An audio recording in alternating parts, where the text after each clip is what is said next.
మీరు తీసుకునే అదే మందులు, అదే నాణ్యమైన మందులు, కానీ సగం ధరకే.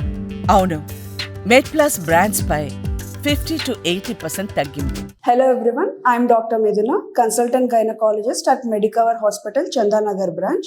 HPV వ్యాక్సినేషన్ అనేది అయితే కంపల్సరీ అందరూ వేయించుకోవాలండి.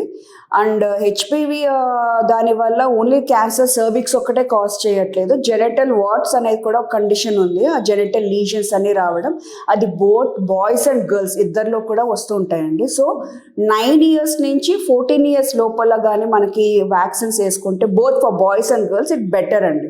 దానికి కూడా మినిమం అయితే 3 doses అయితే మనం సజెస్ట్ చేస్తాము. అండ్ ఇన్ కేస్ ఒకవేళ 14 years లోపల వాళ్ళకి అవగాహన లేదు, వేయించుకోలేదంటే దాని తర్వాత వేయించుకోకూడదా అనేది అయితే లేదండి. దాని తర్వాత కూడా మనం వేయించుకోవచ్చు, బట్ డోసెస్ కొంచెం ఇంక్రీజ్ చేస్తాము.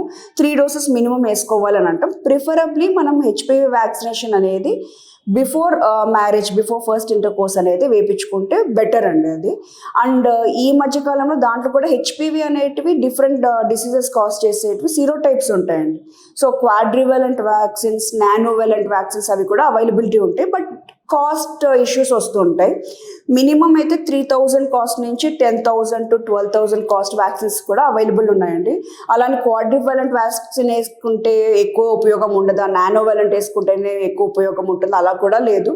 మినిమం సంథింగ్ ఈజ్ బెటర్ అండి. మినిమం క్యాన్సర్ సర్విక్స్ అయితే అన్నీ అయితే ఆపేస్తాయి కాబట్టి క్వాడ్రివలెంట్ అయినా మీరు వేసుకోండి. That will be around 3,000 rupees అని. రీసెంట్గా ఇండియాలో ఏంటంటే సింగిల్ డోస్ వ్యాక్సిన్ కూడా మనకి రిలీజ్ చేశారండి. సో అది ఇంకా మనకి ఎక్కువ అవైలబిలిటీ అయితే రావట్లేదు. ఇన్ కేస్ అది వస్తే జస్ట్ ఆ ఒక్క డోస్ వ్యాక్సిన్ వేసుకున్నా కూడా మనకి ఫీజిబుల్ అయిపోతుంది, కాస్ట్ ఎఫెక్టివ్ ఉంటుంది కాబట్టి మనం అది కూడా వేసుకొని కూడా ప్రివెంట్ చేసేయచ్చు. బట్ ఈ అవగాహన అయితే ఎక్కువ మంది లేదు కాబట్టి స్కూళ్ళల్లో అన్నిట్లో కూడా ఈ హెచ్పివి వ్యాక్సినేషన్ గురించి ఎక్కువగా మనం చెప్తూ ఉంటే they will get to know. And మనం ఈ సర్వైకల్ క్యాన్సర్ అనేది మన ఇండియా నుంచి ఎరాడికేట్ చేసేయచ్చు.